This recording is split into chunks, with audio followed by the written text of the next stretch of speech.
What's up, everybody? This is Social Media Mavericks. I'm your host, Zach Ford, and this show is about making you guys more successful at creating content on social media. It is about taking all of the things that we are doing in-house here at InnerSquare and honestly giving you the tricks, tips, and tools to grow your social audiences to a place that you could do with a full social team. So really excited to jump right in here today.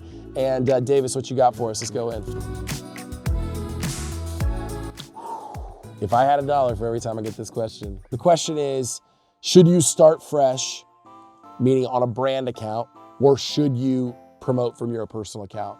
And I would say both. The reason why I would say both is because one, we know we want to have a brand account. There is an InnerSquare account on Instagram, on TikTok. There's also a Zach Ford account on Instagram, on YouTube, on TikTok. And so what that means is though I am the founder of this brand, I can promote it and also it can live on its own. And I would say both because right now we know that personal brands are growing faster than brands are growing. And so there's a study that came out from Pew Research that you hear me quote all the time, which is the average person, 94% of who they follow are people and 6% are brands. So imagine your brand new, fresh little startup brand competing with all of the brands. They're competing for the same 6% margin between brands and celebrities. So I would say when you're in the 90, there's a much greater chance that people are following you because they want to get to know you, and they will be more willing to follow you if they can keep you out of a product sales bucket. And so I would say start both, because naturally you're going to convince people to come and follow your brand. They're going to go into it. So as a founder, I would say talk about your product, introduce people to your product, and when you introduce them, tag your brand. Put your brand account in and be posting regularly on your brand account. That's what I would say to do. So as a founder, post about your brand, but still post as your brand. And you're gonna see your personal brand probably take off faster if you're uploading content than your actual brand is, because it's a much more competitive space. Now, that doesn't mean that this brand that you're starting can't way far surpass out your personal brand. Look at the great brands like Barstools, Patagonia. These brands go bananas. The Savannah Bananas. These brands blow up. And so don't underestimate the brand, but just know you want to have a kind of 1-2 hit approach to it. I feel your pain. I've been in the place where I'm using my phone or the camera that I have, and I have a vision for it, and I am not able to replicate the vision.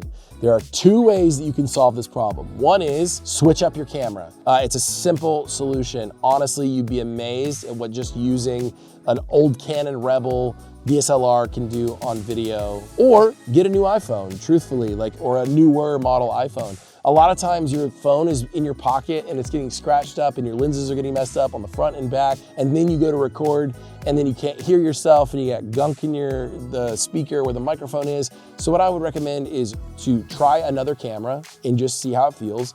And there are some protective measures that you can do to your phone to really make sure you're getting the fullest quality. Maybe you want to upgrade, you want to start filming at 4K, you can see how that goes.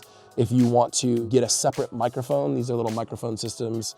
This one right here is a DJI. That will allow you to plug into your phone and get really clear audio. I think sometimes just the audio being crispy will really make the video go farther.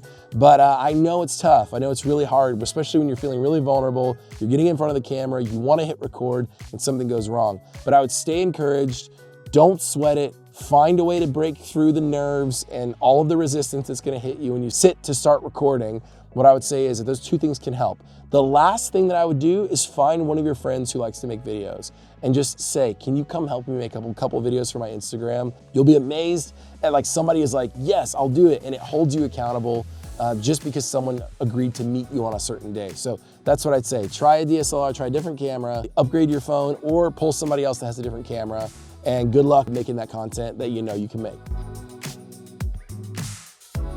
Nick's asking what program should he use to start editing. He wants to start editing his reels. We talk about this, there's a whole Premiere versus DaVinci war happening right now. There's also 1,000 other tools that you can use to edit. What I would say is use what you have. If you have DaVinci, use DaVinci. If you have Premiere, use Premiere. If you have Windows Movie Maker from 1996, like a lot of us started on, do what you can do. please maybe upgrade from that. But I would say the point is that you start. A lot of people are waiting for the equipment to be perfect before they get going. And what I would say is get in and learn whatever it is that you have so that you stop waiting and hesitating. Like literally, Davis and myself come from an era of like taking a VHS and throwing it in a VHS over-the-shoulder camcorder and splicing together that way. And that used to be like a real way that people edited videos. And so what I would encourage you to do is just start with what you have. Once you start, you'll naturally understand the differences and what makes the tools better. On the front end, they can do a lot of the same things. But if you're coloring or you're doing audio mixing, you'll start to develop your other preferences. But Nick, it's awesome that you're jumping in to start learning. There are a lot of resources and tools. Follow us, follow along, continue to follow along for more one-on-one coaching for all the different tools. But I would say jump in, use what you have. And if I had to pick, thank you guys so much for tuning in. Once again, this is Social Media Mavericks, Zach Ford. Check out Intersquare if you haven't yet. We are a social media agency based in Nashville, Tennessee, where we are regularly doing shoots, content, tools, and services to help businesses grow. And so if you're looking for social media help, come to us. We might have an article or a video for you that can help you, or we just might hop behind the scenes and do your next shoot for you. So come check out Intersquare and we'll be here for you. That is Social Media Mavericks. See you guys next time.